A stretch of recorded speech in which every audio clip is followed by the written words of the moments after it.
Ne vous troublez jamais de vos misères. Tenez-vous à la vue de ces misères, dans l'humiliation et la bassesse devant Dieu, si cela vous est donné d'en haut, et soyez dans une grande paix. Opposez à toute misère, quelle qu'elle soit, la douceur, la paix, la suavité et la modération intérieure devant Dieu, vous abandonnant simplement entre ses mains, pour qu'il fasse de vous et en vous ce que bon lieu semblera. Et désirant doucement et paisiblement ne vivre que pour lui, par lui et en lui. Ne vous laissez pas abattre ou décourager s'il vous semble que vous ne faites rien, que vous êtes lâche, tiède.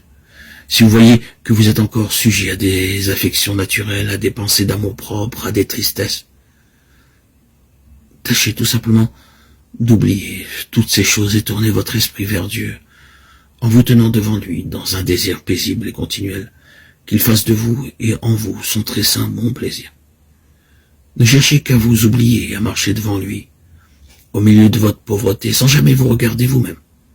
Tant que vous vous inquiéterez de ces mouvements de la nature, vous serez occupé de vous-même, et tant que vous serez occupé de vous-même, vous ne ferez pas beaucoup de chemin dans la perfection.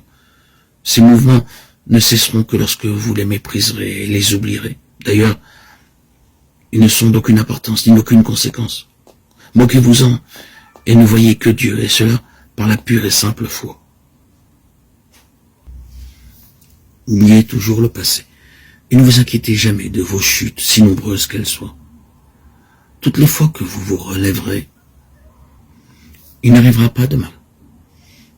Tandis qu'il en arriverait beaucoup si vous vous découragiez ou si vous affligiez trop pour cela.